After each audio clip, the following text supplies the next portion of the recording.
are two of the biggest sporting events in the world right now, Super Bowl 48 and this year's Winter Olympics in Sochi.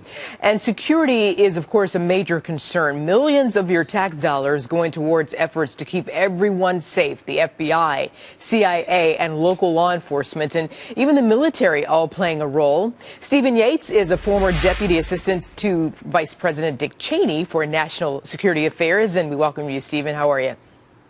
Hi, Arthel. Great to be with you.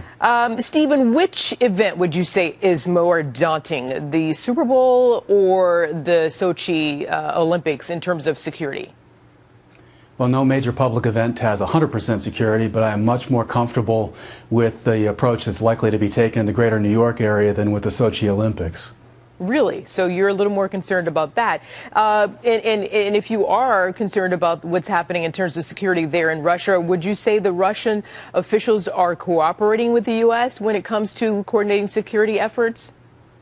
Yeah, control and cooperation are a big point in this. I mean, really, with the Super Bowl, greater New York area, we have people who have tested in real-life experience protecting major events over multiple years since 9/11. With Russia, there's really some mixed messages about how much our government and the Russian authorities have been able to cooperate.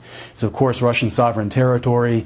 They consider it their job to keep security for the major event, and they're committed to that. But we have some in our government, including the president, who seem confident that the Russians understand the stakes.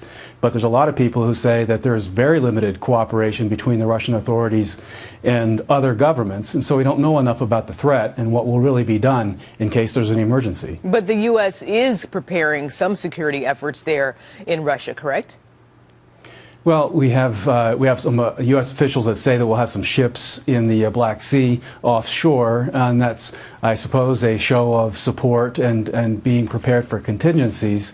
But it's very unclear what they might really be able to do. If something should go wrong in the Olympics, would the Russians be really open to international intervention to help, or would they try to do too much themselves, perhaps? And so lack of real openness and cooperation from the outset, I think, limits what our forces could really do in a contingency. Well, let's hope nothing major happens there. Let's move on over to Super Bowl now. Of course, we've got Times Square. We've got like a 13-block area blocked off, including Super Bowl Boulevard.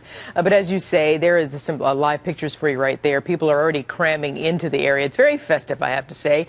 But, you know, they're more used to these types of events. We see this place crowded for New Year's Eve, etc. But, of course, they have to take measures to protect folks for this particular event. And we're talking about 80,000 people going to MetLife Stadium, and you have those open areas, Stephen, around MetLife Stadium. How challenging are the open areas in terms of protecting the folks? Well, challenge is significant. There's no getting around that. But we have a lot of resources going into people who are using a lot of technology to analyze behavior, being prepositioned in a number of different areas. Anyone who's concerned about civil liberties and surveillance should not go into these kinds of areas, because I think literally every square inch is going to be watched very, very carefully. There's, I think, less of a risk for active shooting type events, things that would require those kinds of weapons, but there's going to be a lot of concern about something like the Boston bombing, a package that just gets left behind and maybe gets ignored. So security people are going to have to be vigilant. Attendees are going to need to be vigilant and cooperative. But in general, in the greater New York area, there's a lot of history of people going to big events and basically doing their part for everyone's sake. Very good. I mean, because, of course, you got folks going over there by train, by subway, by cars, private and public. But you feel overall, you would say that you're feeling pretty good in terms of security regarding the Super Bowl. I don't think anyone that's in charge of security ever sort of relaxes until the event is over, and that's appropriate. And I'm sure they're going to be watching every angle of access to the event.